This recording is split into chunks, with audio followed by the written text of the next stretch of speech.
इतके उत्स्फूर्त विचार होते की कोणाला नाही म्हणणे आम्हाला जड जात होतं. म्हणून आता आपण शेवटाकडे येतोय. माझ्यानंतर फक्त डॉक्टर रवींद्र आजचं निवेदन थोडक्यात वाचून दाखवणार आहे. त्यानंतर श्रद्धांजली आणि त्यानंतर आपण निवेदन देण्यासाठी जिल्हाधिकारी कार्यालयामध्ये जाणार आहोत. एकही खुर्ची या सभागृहामध्ये आता सध्या रिकामी नाहीये.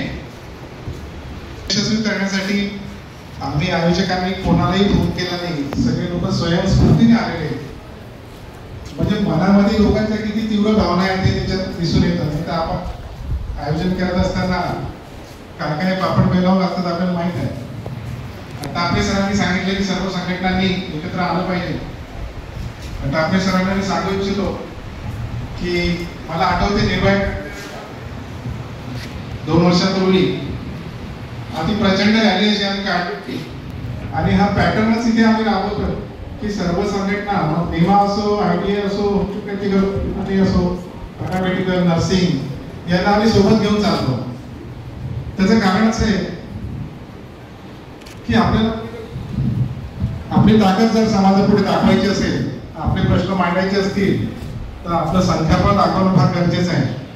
आणि एक संघटनेकडे एवढं पुरेसं संख्याबळ नसते. त्यामुळे आपली पॅथी कुठलीही असू द्या, आपल्या क्लिनिकच्या बाहेर पडल्यानंतर आपण सर्व कलीग आहोत आणि आपण एकत्रपणे सर्व समस्यांना तोड देण्यासाठी सज्ज आहोत. अशा प्रकारचा मेसेज या सभेच्या माध्यमातून इथे देत आहोत. आणि वारंवार आम्ही अशी एकजूट ठेवूनच सर्व कार्यक्रम राबवत असतो. अत्यंत दुर्दैवी गोष्ट आहे. आपण म्हणतो भारत विकसित होत आहे. मला नाही वाटत की ज्या समाजामध्ये महिला सुरक्षित नाही तो समाज विकसित आहे असं त्याला म्हणता येईल. आणि वारंवार हा मुद्दा पुढे पुढे येतो. आपण वैद्यकीय क्षेत्रात काम करत असल्यामुळे आपल्याला सर्व स्त्रियांना सुरक्षितता मिळायला पाहिजे. पण आपण प्रकाशाने वैद्यकीय क्षेत्रात काम करणाऱ्या महिलांबद्दल आज बोलतोय. आणि खरंच दुर्दैव आहे. प्रत्येक व्यक्ती हा प्रत्येक माणूस आहे, कोणाचा तरी भाऊ आहे, मुलगा आहे, ही जाणीव तरी ठेवली पाहिजे. आणि पडगार मॅडम मी सांगू इच्छितो की 99% लोक माणसं चांगली आणि ती जाणीव आहे म्हणूनच ही हाऊसफुल आहे. आणि सगळ्यांच्या मनामध्ये तो विचार आहे. आपल्या आजूबाजूला जर काही चुकीच्या घटना घडत असतील तर आपण जागरूकपणे एक हेल्प ग्रुप किंवा सपोर्ट ग्रुप किंवा आपल्या परीने मदत केली पाहिजे. आणि या संघटना कशा करताय? मॅग्मो आहे, IMA आहे, निमा आहे, ID ही कशासाठी करताय की आपले जे घटक असतील त्यांना कुठेतरी अडचणीमध्ये आपण सपोर्ट दिला पाहिजे.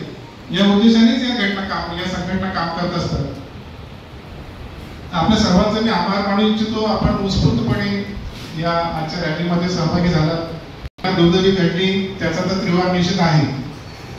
दुसरं असं की राजकारणात वाढत असलेली गुन्हेगारी प्रवृत्ती याच्या मागे कुठेतरी आहे. आणि ही आत्महत्या आहे की हत्या आहे याच्यावरही असा सखोल तपास चालू आहे. पण जे झालं ते अत्यंत दुर्दैवी आहे. कारण एक डॉक्टर घडणं त्याच्यासाठी खूप सारा एक्सपेंडिचर आहे, प्रयत्न आहे, मेहनत आहे. आणि तो डॉक्टर अशा पद्धतीने हिरवण्यात जाणं हे समाजासाठी फारच दुःखदायक आहे, नुकसानकारक आहे. अशा घटना वारंवार होऊ नये म्हणून शासनाने याची तीव्र दखल घेऊन अत्यंत कडक कायदे यासाठी बनवले पाहिजे. अशा घटना पुढे होऊ नये. महिलांना सुरक्षितता मिळाली पाहिजे ही आपली सर्वांची मागणी आहे. आपण जास्त वेळ ढोलण्यात न दवडता लगेच 1-5 मिनिटात आपण इथून निघतोय. एक सुंदर 4 लाईन्स आहेत मी त्या वाचतो आणि